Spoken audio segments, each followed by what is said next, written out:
What's up, guys? 1-0 last night. Perfect night as we hit on Providence. They won outright. Statistically, I don't know, a little bit dicey maybe, but they shot a way higher percentage at least than Seton Hall did. Seton Hall, not a good shooting night. Seton Hall did most of the damage off of turnovers, even though the turnover battle was close. Seton Hall was turning the turnovers into points, but Providence was still able to get there. So not a great spot for Seton Hall. It was an off night for them for sure. Providence able to get the job done. We like to see that. Unfortunately, almost all the leans I gave out on the show got there. I think only the Houston Rockets didn't do it. I think, what did I have? I had Oklahoma City. I mean, I mentioned all these: Oklahoma City, Carolina Hurricanes, and what was it? Toronto Maple Leafs. I think they all also did it. So, well, it is what it is. Being selective, it's both a gift and a curse, I guess. Moving on to today, NBA, I'm just skipping the entire card. I would say that if I was going to play anything, but the line has just gotten way away from us here, I would lean to the Jazz as the strongest NBA lean, but they're up from 5 to 8 now as a road favorite. I saw it as 7 a little while ago. I don't want to lay points on the road like this. They have 59% of the tickets, 56% of the cash, but I do think the spot is really bad for Washington and good on the Jazz. Washington played a really tough game last night against the Minnesota T-Wolves.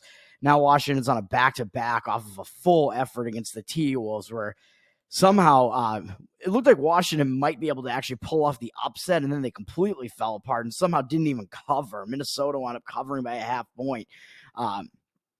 And wound up taking the lead in the second half and then actually never giving it back up. But the Wizards played tough, played a really close game as a big underdog there. So I don't know how much left they're going to have in the tank here with Utah coming in. And Utah hasn't played for a while. They're playing, a third straight road game now? Oh, no, they played 2 days ago. Sorry, I thought they had more days off than that. They only have 1 day off. Playing a third straight road game, but they're 0-2 on the road trip so far. And after they played a tough overtime game at Houston, which was on the heels of a nice, tough effort, but a loss against Oklahoma City at home, which broke their nice win streak that they had there. So it was a tough spot going into Houston off of a big performance against Oklahoma City, maybe a hangover spot there, which also had broken their winning momentum.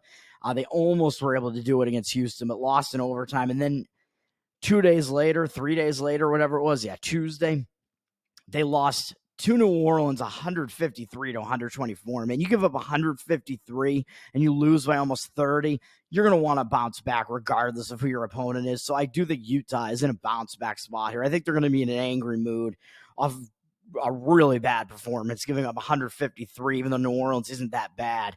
And they score quite a bit. I think Utah would be in the bounce back spot there. So that's the way I would look in the NBA if I was going to play anything, but I'm not. Going to college basketball. Let's get that done.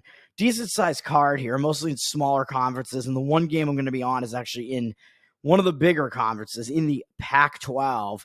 I'm going to be taking Arizona State plus the points here. It's plus 8.5 right now. It looks like the line might be moving up. So I don't know.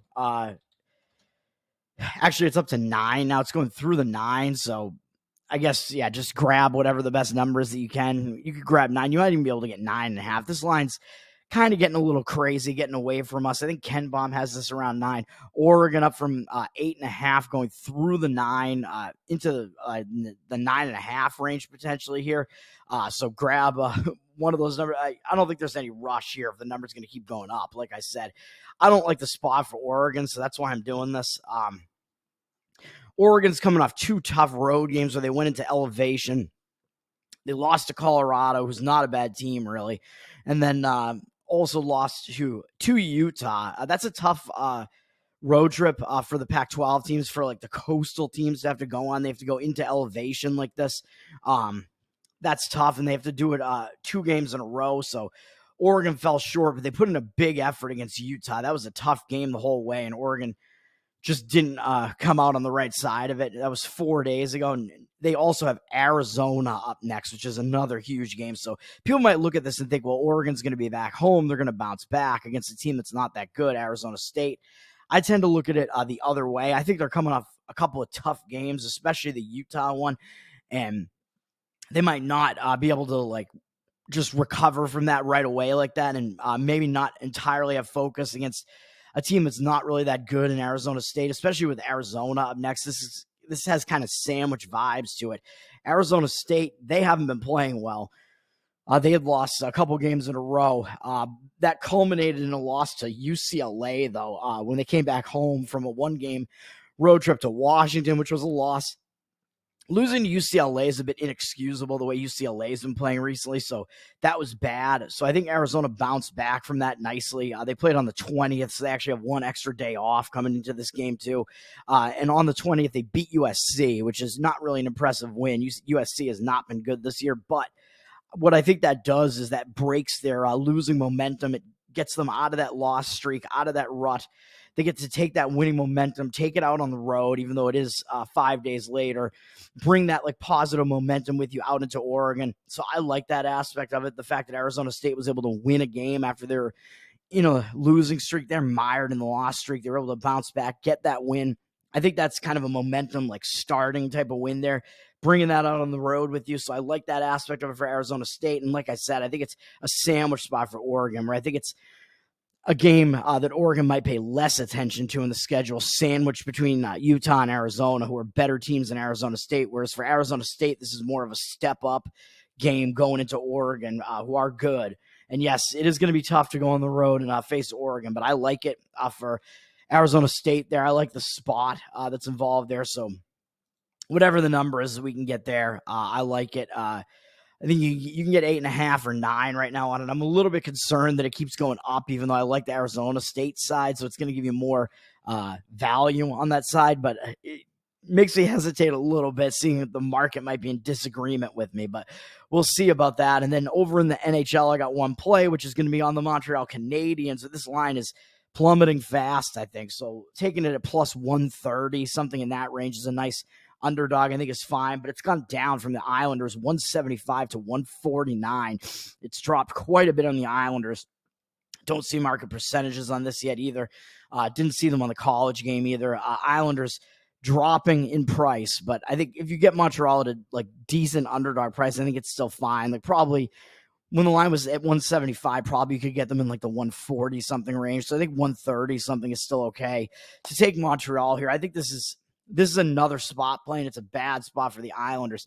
One thing I did not quite catch was that the Islanders actually fired their coach going into the game 2 games ago against Dallas, and they brought in Patrick Roy, which was kind of a surprise move. The former Stanley Cup winning Colorado Avalanche goalie there is now the Islanders coach. And when you have a fired coach like that and you bring in like a coach that guys are going to want to play for, which seems to be the case with Roy, I like that, and I think that tends to spark the team, but I missed out on that game. I probably wouldn't have played it, though, just because the Islanders were returning from a 4-game road trip that took them out as far as Winnipeg, so I didn't quite like that spot regardless, but they were probably going to be focused on Dallas because Dallas is a good team, and that coaching change sparked them even further and put them over the hump, so they were able to win that game in overtime. And then after that, they played another tough game, and they lost by 1 to Vegas, and that game was within 1 with like 10 minutes left in the game or so. So it was a tight game. It was a pretty close game, even though Vegas kind of outstatted them a bit. It was 3-2 with quite a bit of time left in the game. So the Islanders had a close one there against the returning champs. And up next, I've seen a lot of these sandwich scenarios this year where it's like a Stanley Cup final sandwich from last year, where teams have these games sandwiched in between Vegas and Florida. It's kind of crazy how many of these games wind up being in a situation like that. And I think I played one not too long ago. I don't remember which game it was or if it won or lost, but Islanders are in a sandwich here, man. Coming back home, beating Dallas in that huge step-up game with Raw coming in as the coach. Then they played Vegas, played another tough game, losing 3-2. Now they have to go out on the road for 1 game at Montreal, which just looks like a kind of a tough spot with just 1 day off. And then they have 1 more day off after it, and then they have to go and play Florida back at home. And then they got Toronto, Tampa. So games that are like better than Montreal is. So they might overlook Montreal here, man. Islanders have been playing pretty well, and this is like sandwich. Well, actually, they've lost 5 of their last 6, which may have been why they like fired their coach. But like I don't think they've been playing poorly in that stretch, really. They lost to some pretty good teams.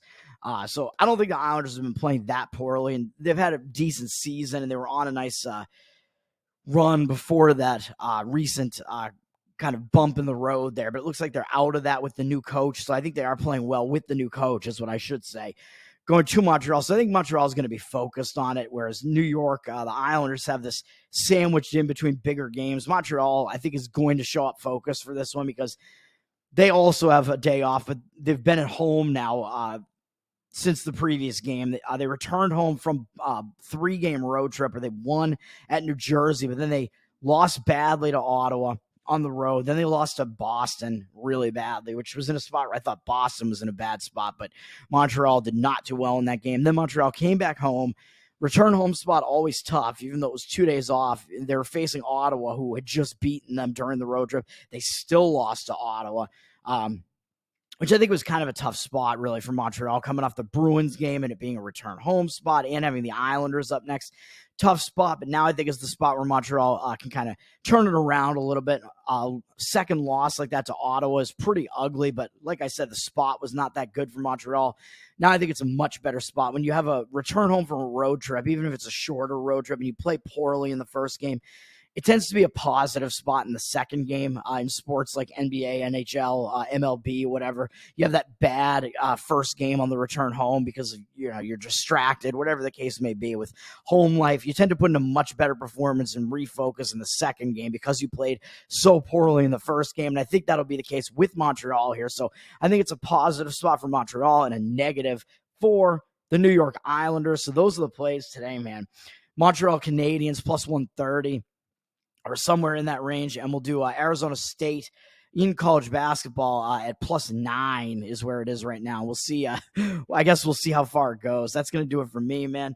Have a good day. And because I'm going to be gone for the weekend, we'll see what I want to do. Saturday is going to be a big college basketball slate. We'll see what I want to do about like putting videos out for that because I won't have my full like computer set up in front of me, so I'll have to be using my phone and stuff if I'm going to put out videos. Maybe I'll put them out early. Not knowing what the lines are yet, like tonight, I don't know. And I got to do an NFL video probably tonight as well. So we'll see what the case is with that. And I got to do one for the Friday slate, which is probably going to be a shorter slate, probably late tonight as well. So a lot of stuff I'm going to have to do. And then I don't know what I'm going to do on Sunday besides putting out some NFL plays a little bit earlier. Sunday's going to have another slate of games as well, although a little bit shorter. So we'll see what I can do about it. Have a good Thursday. Is it Thursday today? I don't even know, man. Getting ready for the weekend, at least already, for me at least. Peace out.